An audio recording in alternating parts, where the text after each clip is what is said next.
Nadie nunca tuvo el valor de hacerte esta pregunta directamente, pero yo te la voy a hacer porque tiene un peso que vas a sentir en el momento en que te llegue. Quando foi a última vez que saliste de uma confissão sentindo que algo dentro de ti havia cambiado de verdade? Não foi a última vez que entraste ao confessionário? Não foi a última vez em que o sacerdote pronunciou as palavras e tu respondiste amém? Nem a última vez em que se cumpriu a liturgia e se hicieron os gestos? Sino aquela vez, se es que existiu, em que cruzaste a porta de la igreja de regresso ao mundo e sentiste que eras uma persona diferente a la que havia entrado, mais ligera, mais inteira, com uma paz que não encontra nome no vocabulário humano comum, pero que quem ela sentiu reconhece al instante e nunca mais ouvida. Quando foi essa vez? Porque existe uma diferença enorme e muito poucas pessoas hablam de esto com a franqueza que o assunto merece entre receber a absolução e ser alcançado por la graça que a absolução leva consigo, entre passar por el sacramento e ser transformado por ele, entre decir os pecados com la boca e confessar el alma de verdade. E lo que quero mostrar-te neste vídeo é que essa diferença, na maioria dos casos, não tem que ver com falta de vontade, não tem que ver com falta de fé, tem que ver com algo muito mais concreto e muito mais tratável que isso.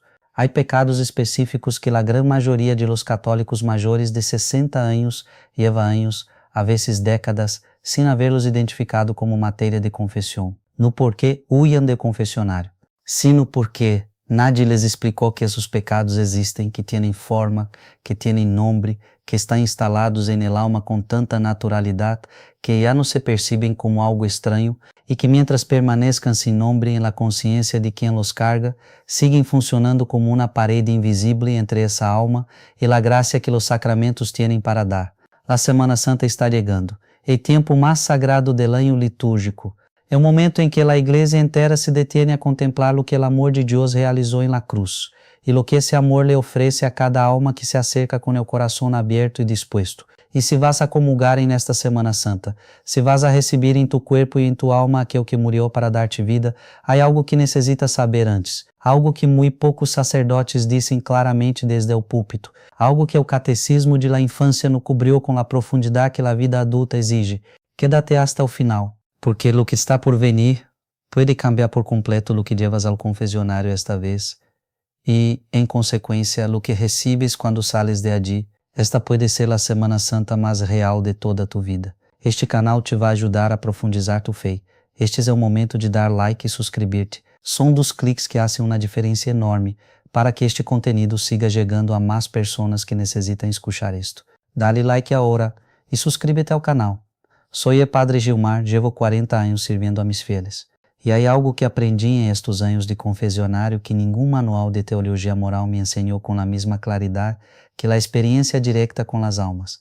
A maioria das pessoas que se acerca ao sacramento de la reconciliação não se confiesa mal por falta de vontade, não se confiesa mal por descuido com Deus, se confiesa mal porque nadie la ensinou bem, porque a formação que recebeu sobre o sacramento foi suficiente para os 10 anos, pero insuficiente para os 60. Porque a vida adulta genera pecados que o catecismo de la infância não nombra, e porque há um tipo de pecado muito concreto que se instala en el alma com os anos, com a rotina, com o peso acumulado de uma vida já intensamente vivida, e que a maioria de los adultos maiores não logra identificar como pecado, porque lo carga tão integrado a sua própria personalidade que já não lo vê desde afuera.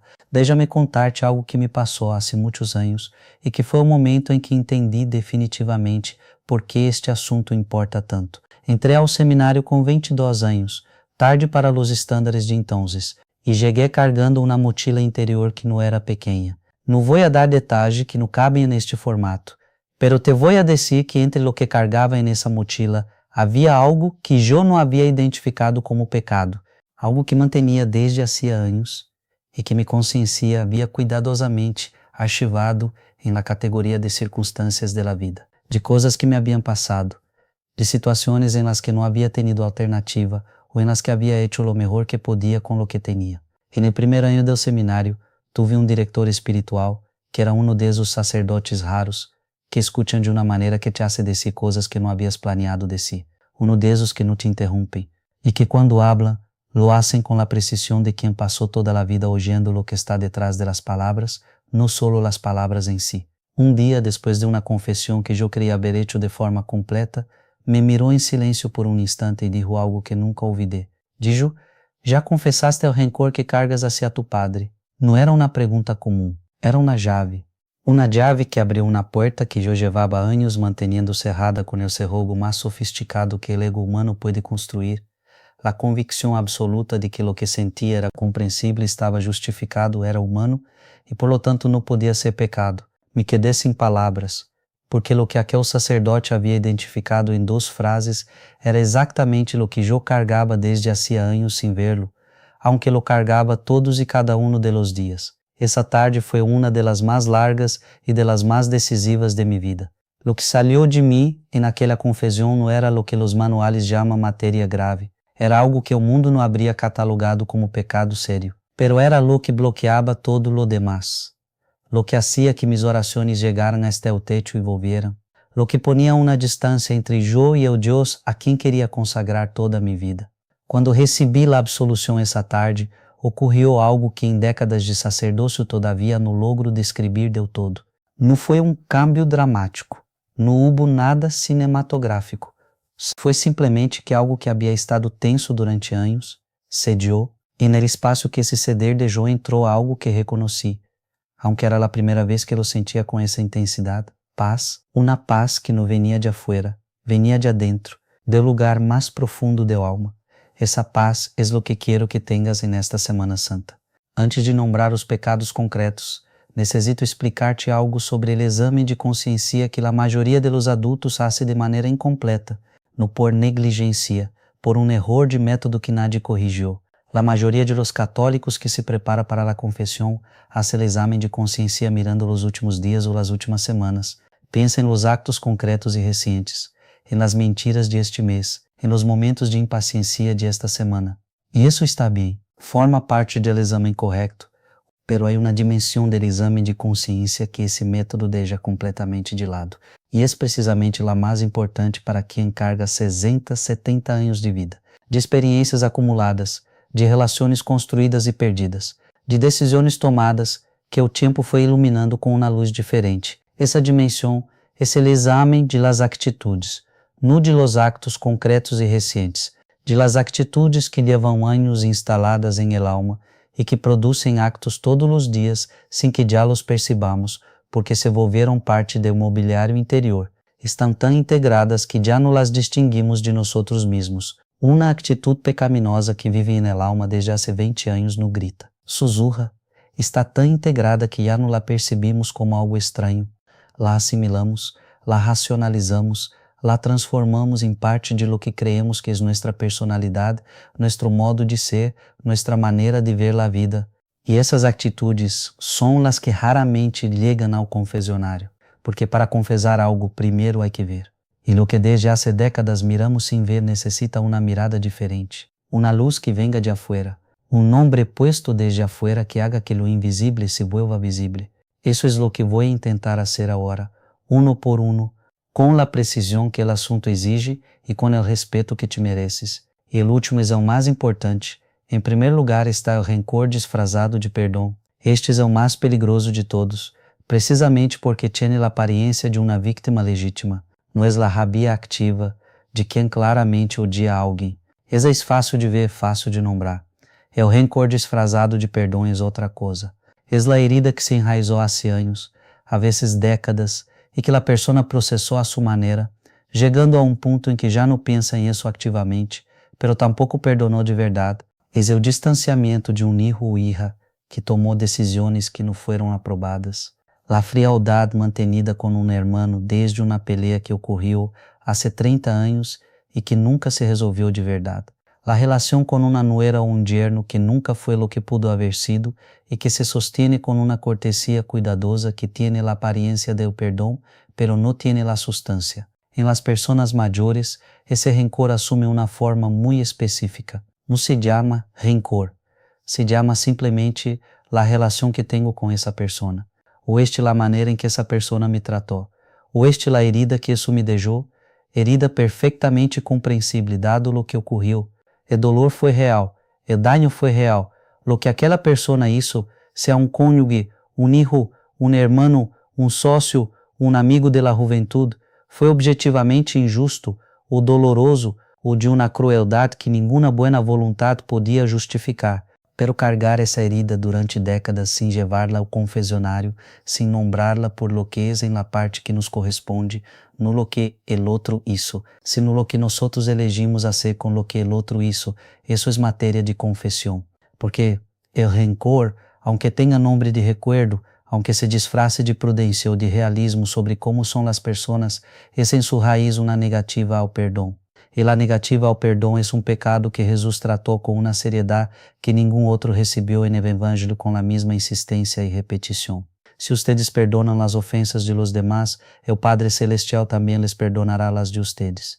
Pero se não perdonan a los demás, el Padre tampoco perdonará las de ustedes. Comia Mateus 6, versículos 14 e 15. Não existe outro pecado que Jesus haya conectado de maneira tão direta e tão explícita com a possibilidade de receber o próprio perdão de Deus. E São Juan Pablo II, que escreveu profundamente sobre a misericórdia, afirmou que o perdão não é ante todo um sentimento, é uma decisão de la voluntad. Isso significa que incluso quando a herida todavia duele, incluso quando a emoção todavia resiste, a voluntad pode elegir liberar al outro, e é essa eleição a que abre a porta para a sanação interior que nenhuma terapia e nenhum tempo solos podem produzir. Há uma forma de saber se perdonaste de verdade, solo uma. Puedes desejar de genuinamente el bien a la persona que te lastimou, no tolerarla, no ignorarla, no solo deixar de pensar em ela, desejar que as coisas le vayan bem, que seja feliz, que Deus la bendiga. Se al hacer essa pergunta surge em tu mente um nome e frente a ele sientes uma resistência, aunque seja pequena, aunque seja suave, aunque seja quase imperceptível, aí está a herida. Aí está o que necessita ser levado ao confessionário, não para que o sacerdote te fuese a sentir algo que não sientes, sino para que em el sacramento recibas la gracia que tu voluntad sola, por mais buena que seja, não pode produzir por si mesma. O segundo é a murmuração crônica. Este é o mais subestimado de todos. E ao nombrá-lo, sei que alguém vai pensar que estou exagerando, que o chisme é algo menor, que todo o mundo lo hace, que não é para tanto. E aí está exatamente o problema. A murmuração leva tanto tempo sendo parte da vida social de muitas pessoas que deixou de perceber-se como pecado. Se la llama de outra maneira, comentar, informar, poner ao tanto de la situação, compartilhar uma preocupação, pero hablar negativamente de alguém em sua ausência, de maneira que prejudica sua reputação, ou que não lhe haria bem se lo escuchara, es uno de los pecados contra la caridad mais consistentemente condenados em toda a Escritura e em toda a tradição de la Iglesia. La murmuração mais comum não tiene la forma de chisme malicioso de quem quiere deliberadamente hacer daño. Tiene la forma de la crítica entre personas cercanas, de la queja sobre los hijos con las amigas, del comentario sobre la nuera o el yerno con la hermana, de la conversación sobre los defectos del vecino que empieza como una preocupación genuina y termina como un juicio detallado, de la crítica ao sacerdote ou ao obispo que empieza como discernimento e termina como demolição de la reputação ajena. Santiago disse em sua carta que la lengua es un fuego, não é uma metáfora educada. É uma advertência concreta sobre o poder destrutivo de la palavra usada sem caridade, sem prudência, sem o filtro del amor que o Evangelho exige de quem lo llama norma de vida. Santo Tomás de Aquino trata a murmuração como pecado grave quando prejudica a reputação ajena. E a tradição da Igreja la conecta diretamente com a falta de caridade, que não é um detalhe do Evangelho, esse é o mandamento mais importante que Jesus deixou e é critério por el que, segundo o próprio Cristo, seremos julgados ao final. Há algo específico na murmuração das pessoas maiores que ela hace especialmente relevante. É o peso de la autoridade. Quando uma pessoa jovem chismea, quem escuta pode manter distância.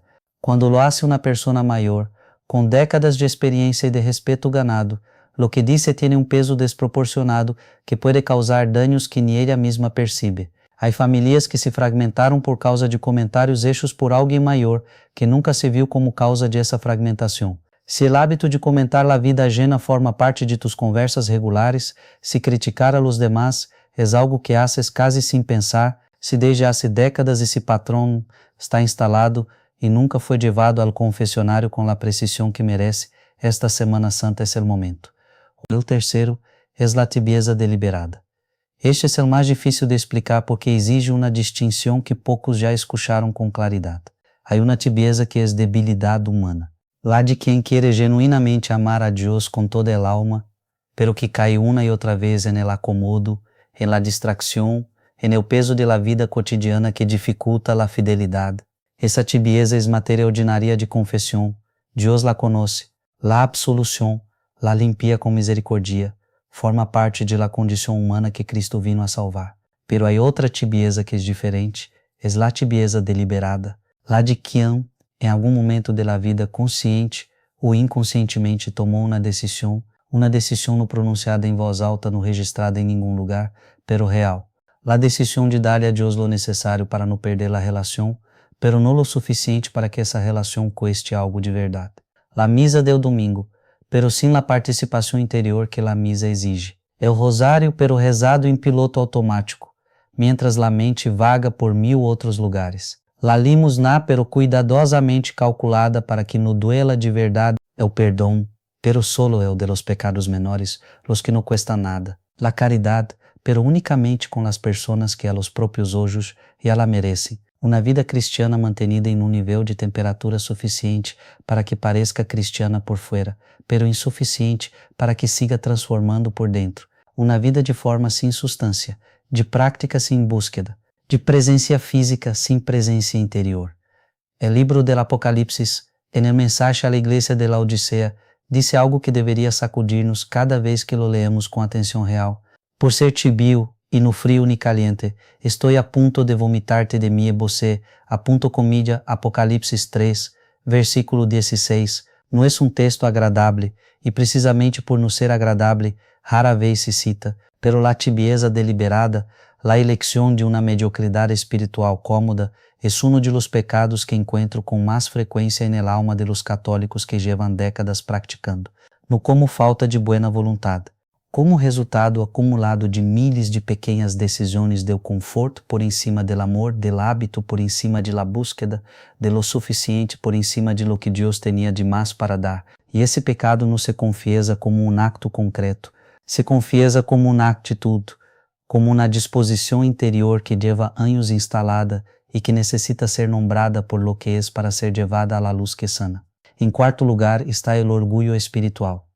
Este é o mais paradójico de todos e o mais difícil de reconhecer, precisamente porque aparece com mais frequência em las pessoas de fé mais sólida, em las que mais rezam, em las que mais anos llevan siendo praticantes, em las que mais conhecem de catecismo, de liturgia e de doutrina.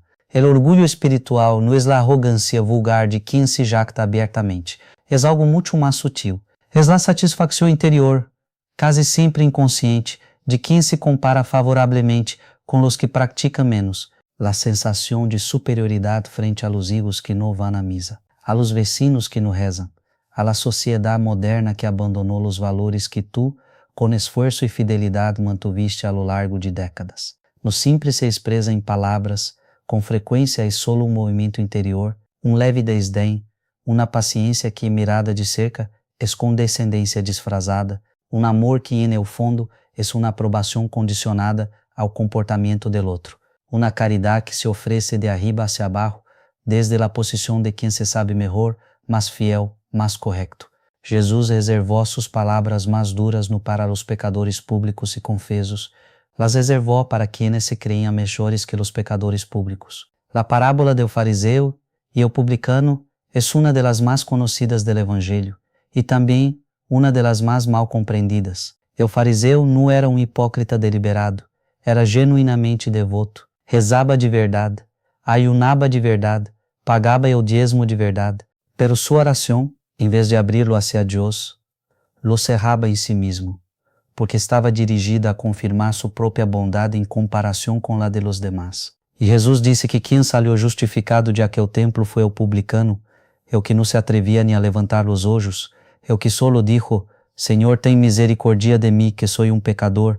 Las personas maiores de fé profunda são las mais expuestas a esse pecado, precisamente porque têm razões reais para crer que viveram bem, que sacrificaram muito, que foram fieles durante décadas. E isso é verdade. É bueno, e Deus lo vê e lo reconoce. Pero en el momento en que esa fidelidad se convierte en regla con la que se mide a los demás, deja de ser virtud y se vuelve soberbia. Y la soberbia, aunque sea espiritual, cierra las mismas puertas que cualquier otro pecado grave, si hay en ti una sensación, aunque sea leve, de que eres de los que saben cómo se vive, de los que mantuvieron la fe cuando otros la habrían soltado, de los que tienen razón en su manera de practicar. Essa sensação necessita do confessionário. Em quinto e último lugar, o mais importante é o perdão no pedido. Este é o que mais me cuesta nombrar, porque toca algo muito íntimo e porque sei que ao nombrá-lo vou a mover coisas que levam muito tempo sem mover-se. Há pessoas maiores que em algum momento da vida, há anos ou décadas, causaram um dano real a alguém, a um hijo, a um cônjuge, a um hermano, a um amigo, um dano concreto, a vezes grave, a vezes Jesus que marcam a uma pessoa para sempre, e nunca pediram perdão, no porquê não se arrepenteram, a vezes porque o orgulho lo impediu, a vezes porque o tempo passou e o gesto pareceu haver quedado atrás, a vezes porque a pessoa prejudicada se alejou, ou se foi, ou morreu antes de dar o passo, a vezes simplesmente porque nadie dijo claramente que pedir perdão é uma responsabilidade que não prescribe com o tempo, que não desaparece com os anos, que não se resolve solo por dentro, que se dá em o causado e no reparado, esse pedido de desculpas que nunca saliu, é uma deuda espiritual que pesa en el alma de formas que a vezes se manifestam como angústia inexplicável, como dificuldade em la oração, como uma sensação vaga de que algo não está bem, aunque todo pareça aparentemente em ordem. La confissão de esse pecado exige algo mais que decírselo ao sacerdote. Exige, quando é possível, o gesto concreto de buscar a la persona prejudicada e pedir-lhe perdão. Não porque a absolução sacramental dependa disso, sino porque a alma que causou um dano real a alguém, real não termina de sanar del todo hasta ser o que está a seu alcance para reparar. Quando a persona já não está viva, esse gesto pode hacer-se ante Deus, com a confiança de que Ele é o guardião de todos os que já partiram, e que lo que se lhe pide com sinceridade chega de alguma forma a quem já não está aqui para escuchá-lo diretamente. A tradição da Igreja nos assegura que nossa intercessão por los muertos tem valor real e concreto. Sé que lo que acabo de enumerar pode produzir dos efeitos muito diferentes em quem escute. E necessito falar de los dois antes de continuar. O primeiro efeito possível é o peso, a sensação de que a lista é larga, de que llevas muito tempo cargando muitas coisas sem haberlas nombrado. Esse efeito, se lo está sentindo, não viene de Deus. Viene de quem usa a verdade para produzir desesperança em lugar de conversão, para paralisar em lugar de liberar. E o segundo efeito possível é a claridade, a sensação de que algo que estava borroso ganhou contornos, de que lo que cargaba sem poder nombrarlo tiene agora um nome, e que lo que tiene nome pode levar-se ao confessionário com a precisão que o sacramento requiere para produzir o efeito para o que foi instituído. Esse segundo efeito viene de Deus, e esse é o único que me importa produzir, porque lo que nombré não lo nombré para acusar, lo nombré para liberar, para que em esta Semana Santa, quando te acerques ao confessionário, não vayas com uma lista vaga de pecados genéricos, sino com a claridade que o mirou de verdade, viu de verdade e chega disposto a soltar de verdade, lo que ha estado cargando. Há algo que quero dizer-te sobre lo que ocorre em uma confissão hecha com essa profundidade. A graça de la absolução não é simbólica, não é solo um gesto psicológico de alivio, aunque também produz efeitos psicológicos reais e mensuráveis. É real.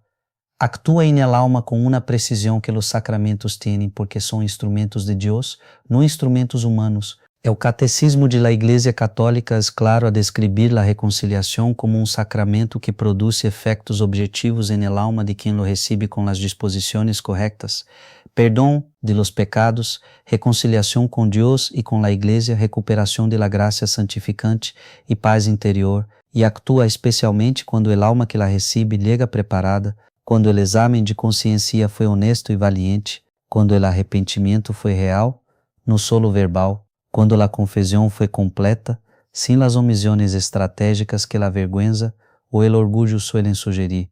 Não vas a necessitar esperar a sair do confessionário para sentir que algo cambiou. Lo sentirás por dentro, em esse espaço interior onde o peso que cargabas deixará de ocupar o lugar que ocupava, e no espaço que quede livre entrará algo que nenhuma outra experiência humana pode dar com a mesma pureza, Antes de dar-te os passos concretos para os próximos dias, necessito dizer-te algo sobre o que te espera ao outro lado do confessionário, porque há uma imagem no Evangelho que é o coração de todo isto e que esta Semana Santa necessita estar viva dentro de ti quando te acerques. O hijo pródigo lo havia gastado todo, havia tocado fundo, havia perdido no solo os bienes, sino a dignidade, o rumbo, o sentido e decidiu volver, nu com a certeza de que seria recebido, com a esperança de ser aceptado, ao menos como empleado. Preparou um discurso de arrependimento, calculou as palavras corretas, pero o padre lo viu de lejos, antes de que terminara a primeira frase, antes de que demonstrara que hablava em sério. O padre salió correndo, um homem maior, correndo por el caminho, lo que em la cultura de esa época era um gesto de abandono completo de la própria dignidade, para alcançar mais rápido a aquele hijo que se havia ido. Isso é o que te espera em el confessionário em esta Semana Santa. Num juez que examina se o que traz é o suficientemente grave para merecer atenção. Num contador de pecados que verifica se a lista está completa. Lo que te espera é o padre que já salió correndo, que te viu venir de lejos, que já tiene os braços abertos antes de que termines a primeira frase. O sacramento de la reconciliação não é uma burocracia que se cumpre para poder comulgar, é um encontro personal com o Deus que dijo por boca de Jesus: a quienes ustedes perdonem os pecados les serão perdonados, e que puso em las manos frágiles de homens imperfectos chamados sacerdotes, el instrumento mais misericordioso que uma criatura humana pode receber. O sacerdote en el confessionário não perdona por mérito próprio, nem por virtude própria. É o canal, é instrumento visível de um perdão invisível que viene de único que pode dar. E esse perdão não tem condições de quantidade, não tem limite de vezes, não há passado demasiado largo ou demasiado oscuro ou demasiado complicado que lhe impida actuar quando el alma que se acerca chega com honestidade. 5 passos concretos antes do domingo de resurreição número 1, haz el exame de consciência completo. Não é o de los últimos dias, é o de los últimos anos. Siéntate em silêncio com papel e lápis se lo necessitas e hazte estas perguntas com honestidade real. Há alguém em minha vida a quem não perdoné de verdade, não de palavras, sino de coração. Há um patrão de crítica ou comentário sobre os demás que lleva anos instalado em mis conversações. Em que área de minha vida espiritual elegi o conforto em vez do compromisso real? Há em mim uma sensação de superioridade frente a los que praticam menos que eu? Há alguém a quem causei um dano real e nunca lhe pedi perdão? Descuidei o amor cotidiano e concreto nas relações mais cercanas? Escribe o que apareça. Não para assustar-te, para ter claridade quando llegues ao confessionário. Número 2. Busca o confessionário esta semana. Não o deixes para o sábado de glória, quando a fila é larga, o tempo é curto e a prisa dificulta a disposição que o sacramento merece. Busca um confessionário esta semana, com calma, com o tempo que o sacramento merece. Um espaço onde lo que traz pueda decir-se com a completitud que tiene, sem a pressão de quem espera detrás de la puerta. Número 3. Reza antes de entrar ao confessionário. Dos 3 minutos de oração antes de entrar podem cambiar por completo a qualidade do que ocorre ali adentro. Pede a graça de ver com claridade, de ser com honestidade, de receber com a disposição que o sacramento requer, no la perfeição que no tienes, la buena voluntad que si tienes. Número 4. Depois de la confissão, no corras, quédate 5 minutos em la igreja, em silêncio, sem el celular, sem la lista de coisas por hacer, solo com lo que acaba de ocorrer. Deja que la gracia que acabas de receber entre de verdade. Sem prisa, sim é um mundo que espera afuera. 5 minutos de gratitude silenciosa por lo que esse sacramento acaba de hacer em tu alma. Número 5. É o domingo de resurreição, ve a comungar com consciência. Não vayas a comungar com a inercia de quem hace lo que lleva décadas haciendo. Ve com a consciência de quem sabe lo que vai receber, com a preparação que esta Semana Santa foi construindo, com a limpeza del alma que o confessionário realizou. A comunhão de Semana Santa, hecha com essa preparação, é diferente a qualquer outra, não porque o sacramento seja diferente, sino porque tu llegas diferente. Quero dizer-te algo sobre o período depois da confissão, porque a lo largo de anos de ministério acompanhei pessoas que se confessavam bem, saliam limpias, recebiam a absolução com a disposição correta y en días o semanas volvían a los mismos patrones, a las mismas atitudes, a los mismos pecados que acababan de confesar, no por mala voluntad, porque la confesión limpió, pero no protegió, abrió el alma a la gracia, pero la vida cotidiana no se reorganizó en torno a lo que el sacramento había realizado. Es por eso que la preparación espiritual no termina en el confesionario, empieza allí y necesita herramientas concretas para sostenerse en los días y semanas siguientes, oraciones específicas que cierran puertas espirituales que los pecados confesados habían dejado abiertas, oraciones que piden la gracia de perseverar en lo que el sacramento concedió, que protegem o alma de los ataques específicos que cada herida confesada suele atraer en el período posterior a la confesión, escrevi um livro chamado Escudo de Deus, 40 orações de proteção, pensando exatamente em isso. E na persona que se acerca ao confessionário nesta Semana Santa com uma sinceridade que quizás nunca tuvo, que sale limpia, que recebe a comunhão com uma apertura que poucas vezes tuvo, e que quiere que lo que recibió en ese momento no se diluya en los días siguientes con la misma velocidad con que se diluyó en otras ocasiones. Está en el primer enlace de los comentarios, en 2 minutos lo tienes en el celular. Reza la oración de preparación para la confesión antes de entrar al confesionario. Y antes de comulgar el domingo de resurrección, reza la oración de comunión que encontrarás en el libro. Quero terminar dizendo algo que cargo en esta semana y que guardé para el final porque es lo más importante de todo. Sé que há pessoas vendo este vídeo que levam anos, a vezes décadas, sem confessar-se, que algo, seja o orgulho, o medo, a vergüenza, a sensação de que já é demasiado tarde ou de que os pecados são demasiado grandes, mantuvo essa distância do sacramento. E quero dizer a essas pessoas diretamente, como lo haria se estuvieran sentadas frente a mim, não é demasiado tarde. Não pode ser demasiado tarde mientras haya vida. Não há pecado que haya prescrito. Não há distância que não pueda cobrir-se. Não há confessionário cerrado para quem chega com honestidade e com a vontade real de empezar de novo. Ustedes que têm mais de 60 anos, que viveram mais, que sofreram mais, que amaram mais e perderam mais de lo que qualquer jovem pode todavia imaginar, llevan en ustedes uma riqueza espiritual que a Igreja necessita profundamente. La fe de ustedes não é a fé entusiasmada del comienzo, la que todavia não foi puesta a prueba. Es la fe que sobrevivió. La fe que aguantou quando todo dava razões para soltá-la. La fe que tem cicatrizes e que exatamente por isso vale mais que qualquer entusiasmo sem história. Essa fé merece os melhores sacramentos. La confesión mais honesta e mais profunda que hayas hecho nunca. La comunhão mais consciente e mais devota de tu vida. Ve ao confessionário em esta Semana Santa. Com as perguntas que hicimos juntos. Com a honestidade do publicano que não se atrevia a levantar os ojos. Com a certeza de que lo que espera a outro lado de essa puerta não é um juízo, sino um abraço. El abraço del Padre que salió corriendo, que te viu venir de lejos, que ya tiene los brazos abiertos. E entonces comulguen el domingo de resurrección, com toda a dignidade que a fé de toda uma vida merece. Se este video te tocou de alguma forma, dale like agora e suscríbete ao canal. Compártelo com alguém que amas e que necessita escuchar isto antes de esta Semana Santa. Os comentários estão abertos. Cuéntame desde onde estás vendo, quantos anos tienes e escreve amém se esta noite decides que esta Semana Santa vai ser diferente. Leo todos os comentários, los llevo a ustedes en oración, en el nombre del Padre, del Hijo y del Espíritu Santo. Amén